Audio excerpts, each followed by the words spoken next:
What is up, guys? Bobagar here, and Dragonstorm won the straw poll, so it is the deck we are playing this week. This is my second time recording a deck tech because I tried to do it. I played 5 matches. I think I won one and won a bunch of games in the other ones, but I lost 4. It was pretty rough, and I decided to up the budget just slightly, make by about $5 in online and about 20 in paper, and make the deck slightly more competitive. So that's what I'm going to show you here. That one did considerably better. You can watch the matches yourself and see, although I do think we got a little lucky with our matchups. But yep, and these were the results of that. And then I didn't actually think about how to do this, so I guess I got to leave full screen mode. You can see my top bar for a second and go over here. All right, there we go. And I like using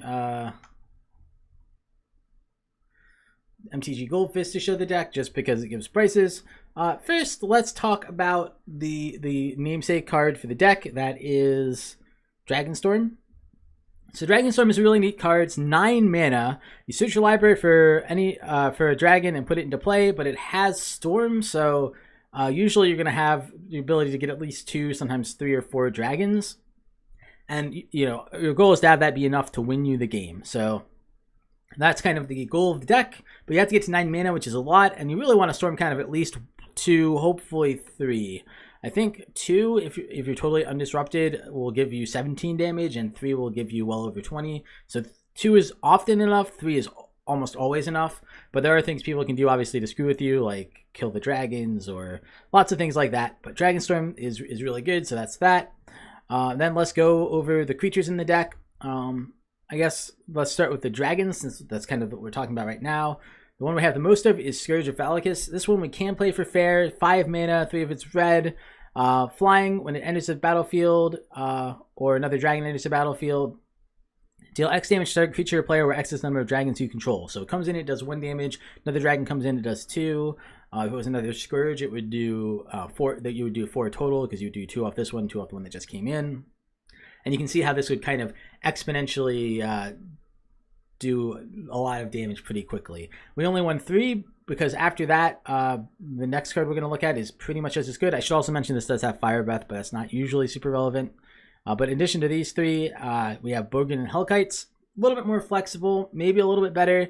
Harder to cast for fair. We almost never cast this one for fair, although sometimes you have to, and it can be all right. It can clear their board a little bit. Flash, flying, when it enters the battlefield, deals 5 damage divided as you choose among any number of creatures or players. So you can do 5 damage to your opponent's face. That's probably the most common thing to do. You can clear off some problematic creatures. Sometimes you really need to do that. And yeah, it's also just a flying 5/5, which is pretty strong. This card, yeah, between Scourge and Borgadin, I think it takes 4 triggers, 3 or 4 triggers to completely kill your opponent. So there's that. And last creature we have is a 1 of Karthus, Tyrant of Jund. Now, this is probably the most expensive dragon in the deck in terms of price to buy. But it has a really nice effect. We only really need it as a 1 of. It's legendary for one thing. But it when it comes to play, you gain control of all dragons and untap them. That part's not super important. The important part is other dragon creatures you control have haste, and it has flying and haste itself. So this is what I was talking about when I was saying between 2, if you have 2 triggers, you can do 17 damage. Those would be put in Hellkite first, deal 5 damage to your opponent directly. Put in Tyrant, Karthus, Tyrant of Jund.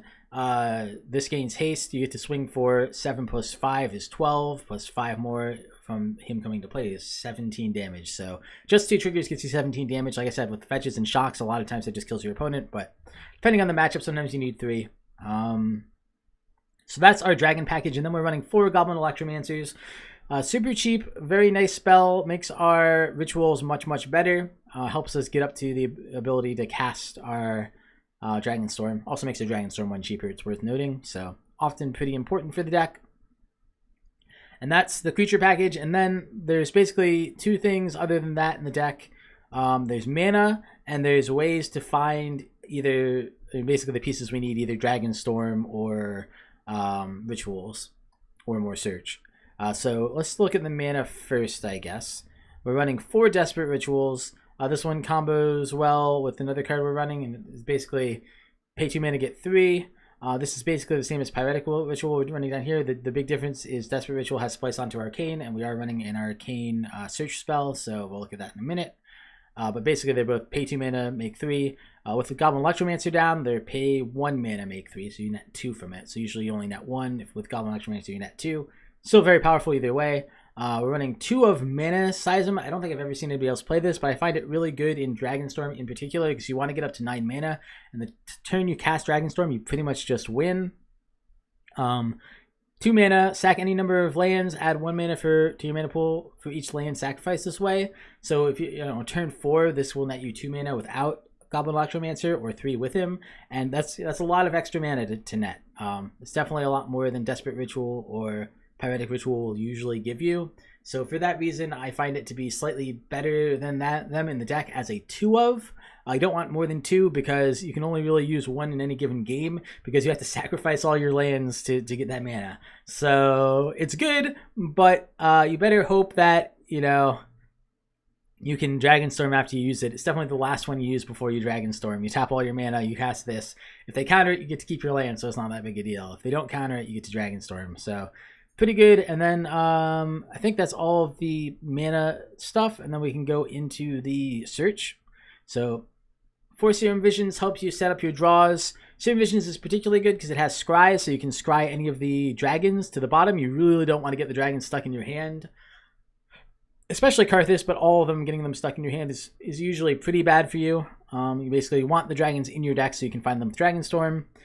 Sleight of Hand doesn't do as good a job at keeping the dragons out of your hand, but still gives you a little more card selection. Make sure you get the rituals you need help you dig towards Dragonstorm.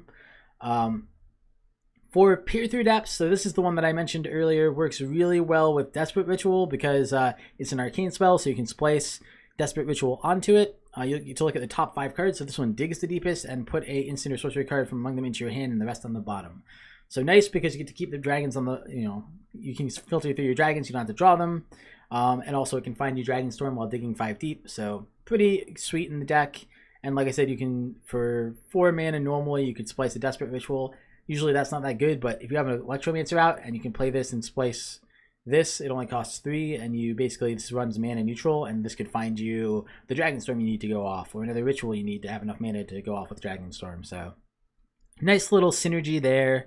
And then finally, a 2 of See Beyond. This is a card I don't think I've ever seen played before, but we need a way to put cards back into our library.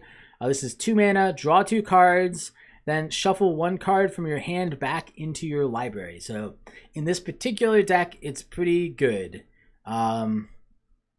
Basically, it lets us put these dragons back into our library, especially Karthus. Sometimes you really want to put a Burgoden and Hellkite back too. Whatever you have that you can put back. And it's also just a decent search card, even if you just put a land back, so you got a little land flooded or something like that. So 2 mana, draw 2, but instead of like discarding 1 or something like that, you get to put 1 back. And that's all of that. We already went over Dragonstorm, obviously. That was all the search and all the mana. I didn't actually mention the most important mana one. Lotus Bloom is sitting down here in the artifact section. Lotus Bloom is the change I made from the first version of the deck, and it makes us a lot more reliable to go off, I think. I had to go down a couple of rituals, and what else did I go down for it? Maybe Search? No, I don't think I went down Search. I think I went down Rituals and Brawl, which are both very good, although I found both Brawl and Goblin Electromancer, a lot of times we just have to fight through the fact that they're going to remove all of our creatures. We have so few creatures and removal is so prevalent right now that I'm not even convinced that the Electromancers are correct to play. It might be correct to just run more mana stuff, but I think Electromancer is fine. In some matchups it is very good. But yeah, I switched out for Lotus Bloom, and this definitely made the deck run a lot smoother. It's a little bit of money, about $6 online. That's not actually really accurate. I think I got mine for half that. I think they were 60 cents on the bot I bought them from, but they're a little bit expensive, but not that expensive online. And then in paper, I think they're quite a bit more. They're probably almost $10 each, at least $5 each. So they're probably like 20 bucks. So this is the thing that I upped the price for. Basically 0 cost to suspend 3. So on turn 4, this will come off suspend if you play a turn 1, and it acts like one of the best cards ever printed, Black Lotus. So once it comes down, you can sack it and get 3 mana of any color. Obviously, the big disadvantage, you have to wait 3 turns for it. But as long as you're against the slower deck, it's good enough. So that's the hope, is that turn 4 is fast enough. And this lets us more reliably... I think this deck is this version's a little less reliable to hit Dragonstorm turn 3, although that's pretty low. That was probably 10% anyway. But much more reliable to hit Dragonstorm turn 4. So... I think overall it makes the deck a lot stronger, and it makes us a lot less susceptible to disruption, both because we can get this out of our hand quick and because we don't care that much about sticking a Goblin Electromancer. All right, so that's that. On to the lands. 10 islands, 6 mountains, 4 Shivan Reef. Pretty standard stuff. Shivan Reef's a little expensive for silly reasons. I guess people really like blue-red. That's really about the only reason. But a lot of basics, and then 4 Shivan Reef to give us a little fixing. And then sideboard, 2 Ghost Quarters to deal with things like Tron, 3 Tormod's Crypt to deal with Dredge-type decks. 2 Apostles Blessing, give our creature protection if we really want to stick a Goblin Electromancer. 2 Echoing Truth to deal with just random stuff that we can't deal with otherwise. 3 Negates help us resolve things. Definitely good in some matchups. And 3 Pyroclasms. Obviously, they do kill our Electromancers, but they kill a lot of opponents' things. If we know they're running a lot of like elves or birds or things like that, it's worth it to run the Pyroclasms. Maybe just sit on the Electromancers in hand, or maybe just even kill our own Electromancers to clear the board if we just know it's going to win us the game. And so that's the deck. I'm going to jump into some games. I hope you guys enjoyed the deck tech. I hope you enjoyed the games, and I will see you next time. Thanks for watching.